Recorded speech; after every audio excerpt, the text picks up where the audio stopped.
नमस्कार, राम राम सभी को। आप सभी का इस चैनल पर स्वागत है। आज हम करेंगे 29 मार्च 2026 का करंट अफेयर। खगोल भौतिकी के तहत स्थापित किए जा रहे 4 नए टेलीस्कोप में से national large optical infrared telescope कहाँ स्थापित किया जा चुका है? तो ये है लद्दाख में। ऑप्शन ए इसका राइट आंसर होगा। व्याख्या जान लेते हैं। खगोल भौतिकी को बढ़ावा देने के लिए लद्दाख के ऊंचाई वाले क्षेत्र में national large optical infrared telescope सफलतापूर्वक स्थापित किया गया है। बजट में घोषित अन्य प्रमुख वेधशालाएं जो हैं उनके बारे में जान लेते हैं। एक है national large solar telescope, Himalayan Chandra telescope, the Cosmos 2 plutonium. अब करते हैं नेक्स्ट क्वेश्चन। निम्नलिखित में से कौन सा कथन असत्य है? असत्य पूछा है। भूटान की राजधानी थिम्पू है और मुद्रा गुल्ट्रम है, ये सत्य है। दूसरा, म्यांमार की राजधानी नेपिता है और मुद्रा क्यात है, ये भी सत्य है। मालदीव की राजधानी माले है और उसकी जो मुद्रा है वो रुपया है, ये भी सत्य है।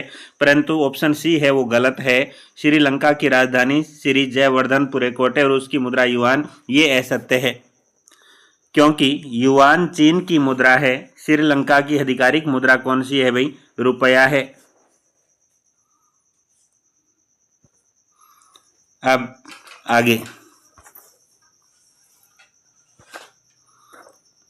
बजट 2026-23 के अनुसार 2025-26 के लिए राजकोषीय घाटे का संशोधित अनुमान कितना प्रतिशत रखा गया है? ये रखा गया है 4.4%। ऑप्शन सी इसका राइट आंसर होगा, यानी इसका संशोधित अनुमान है वो 4.4 रखा है। 16वें वित्त आयोग के जो अध्यक्ष हैं अरविंद पनघड़िया, इसके द्वारा राज्यों का कर हिस्सा 41% निर्धारित किया गया है। अब करेंगे अगला क्वेश्चन। पूर्वोत्तर भारत के बुद्ध सर्किट का विकास किन राज्यों में प्रस्तावित है? यानी बुद्ध सर्किट का जो विकास है वो कौन से राज्यों में प्रस्तावित है? अरुणाचल प्रदेश, सिक्किम, असम, मणिपुर, मिजोरम, त्रिपुरा। पर्यटन और समावेशी विकास, सबका साथ सबका विकास के तहत पूर्वोत्तर भारत के इन 6 राज्यों में बुद्ध सर्किट का निर्माण किया जाएगा। अन्य बुनियादी ढांचा परियोजनाएं, ई मोबिलिटी, पूर्वोत्तर भारत के पहाड़ी क्षेत्रों में 4000 नई ई बसें चलाने का प्रस्ताव। औद्योगिक कॉरिडोर, पश्चिमी बंगाल के दुर्गापुर में एकीकृत पूर्व तट और औद्योगिक कॉरिडोर का विकास हुआ है। करते हैं नेक्स्ट क्वेश्चन। बजट में चर्चित ऑरेंज इकोनॉमी का संबंध मुख्य रूप से किस क्षेत्र से है? यानी ऑरेंज इकोनॉमी है उसका जो संबंध है वो किस क्षेत्र से है? वो है content creation, creator economy. Content creation या क्रिएटर इकोनॉमी से इसका संबंध है। व्याख्या जान लेते हैं। ऑरेंज इकोनॉमी का अर्थ है क्रिएटर इकोनॉमी, जो यूट्यूबर्स, गेमर्स, पेंटर्स और वीडियो एडिटर्स जैसे रचनात्मक युवाओं से संबंधित है। अगला क्वेश्चन। कार्बन कैचर, उपयोगिता और भंडारण को किन 5 प्रमुख क्षेत्रों में लागू किया जाएगा? तो ये किया जाएगा विद्युत, इस्पात, सीमेंट, तेल शोधन और केमिकल्स। यानी कार्बन कैचर, उपयोगिता और भंडारण को 5 जो क्षेत्र हैं, विद्युत, इस्पात, सीमेंट, तेल शोधन और केमिकल्स, इन क्षेत्रों में लागू किया जाएगा। अब व्याख्या जान लेते हैं।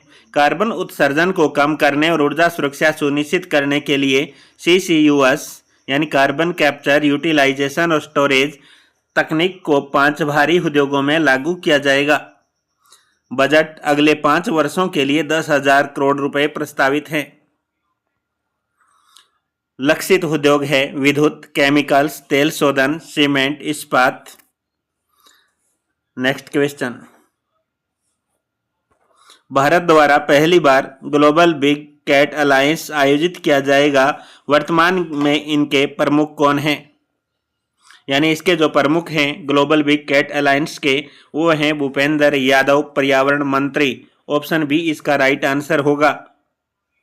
यानी भारत में ये पहली बार ग्लोबल बिग कैट अलायंस आयोजित किया जाएगा। इनके जो वर्तमान प्रमुख हैं वो पर्यावरण मंत्री भूपेंद्र यादव। व्याख्या जान लेते हैं। बाघ और शेर जैसे बड़े बाजार के संरक्षण के लिए भारत इस वैश्विक गठबंधन की मेजबानी कर रहा है। वर्तमान में इसके प्रमुख केंद्रीय पर्यावरण मंत्री भूपेंद्र यादव हैं। पर्यटन एवं विकास स्थल 15 आर्कियोलॉजिकल साइट्स लोथल धोलावीरा गुजरात में पड़ता है। राखीगढ़ी हरियाणा में, आदिचन लोर और सारनाथ का विकास किया जाएगा। Bird watching trails Andhra Pradesh Tamil Nadu की सीमा पर स्थित पुलिकट झील पर विशेष पर्यटन विकसित होंगे। अब करते हैं नेक्स्ट क्वेश्चन। भारत की पहली पूर्णकालिक महिला वित्त मंत्री कौन है जिन्होंने लगातार सर्वाधिक बार बजट पेश करने का रिकॉर्ड बनाया है? तो ये सभी जानते हैं, निर्मला सीतारमण। ऑप्शन बी इसका राइट आंसर होगा। उत्तर एवं व्याख्या जान लेते हैं। निर्मला सीतारमण जी ने लगातार 9वीं बार 2019 से बजट पेश कर नया रिकॉर्ड बनाया है। इंदिरा गांधी पहली महिला वित्त मंत्री थी, लेकिन वे प्रधानमंत्री के सहायक कार्यवाहक वित्त मंत्री थी। और अतिरिक्त जानकारी, सर्वाधिक बार कुल मोरारजी देसाई 10 बार। भारत का पहला बजट जेम्स विल्सन 1860 में। गणतंत्र भारत का पहला बजट जॉन मैथाई 1950 में। करते हैं नेक्स्ट क्वेश्चन। स्वास्थ्य क्षेत्र में तकनीकी को बढ़ावा देने के लिए बजट 2026-23 में कौन सी नई योजना लॉन्च की गई है? तो ये की गई है जी बायोफार्मा शक्ति। जान लेते हैं व्याख्या। स्वास्थ्य क्षेत्र में अत्यधिक तकनीक और अनुसंधान को जोड़ने के लिए बायोफार्मा शक्ति योजना शुरू की गई है। बजट आवंटन आगामी 5 वर्षों के लिए 100 करोड़ प्रस्तावित है। इस योजना के लिए उद्देश्य है मेडिकल एवं फार्मा सेक्टर में आर्टिफिशियल इंटेलिजेंस और तकनीकी समावेश करना। बायोफार्मा शक्ति के लिए है ये। अब करते हैं नेक्स्ट क्वेश्चन। कृषि संसाधनों तक किसानों की पहुंच आसान बनाने के लिए शुरू किया गया भारत विस्तार क्या है? ये है बहुभाषीय एआई टूल। यानी कृषि संसाधनों तक किसानों की पहुंच आसान बनाने के लिए शुरू किया गया भारत विस्तार बहुभाषीय एआई टूल है। ऑप्शन बी इसका राइट आंसर होगा। व्याख्या जान लेते हैं। भारत विस्तार एक बहुभाषीय आर्टिफिशियल इंटेलिजेंस टूल है जो किसानों को उनकी अपनी भाषा में कृषि तकनीकों और पद्धतियों की जानकारी देगा। मुख्य विशेषताएं: एकीकरण है, इसे एग्रीस्टैक पोर्टल और ICAR पैकेज के साथ जोड़ा जाएगा। उच्च मूल्य कृषि, अखरोट, बादाम, खुमानी, काजू और चंदन की पैदावार को विशेष बढ़ावा दिया जाएगा। अब करते हैं नेक्स्ट क्वेश्चन। आज के लिए बस इतना ही। मिलते हैं एक नई वीडियो के साथ। यदि वीडियो पसंद आए तो वीडियो को लाइक करना, चैनल को सब्सक्राइब करना। Thank you for watching.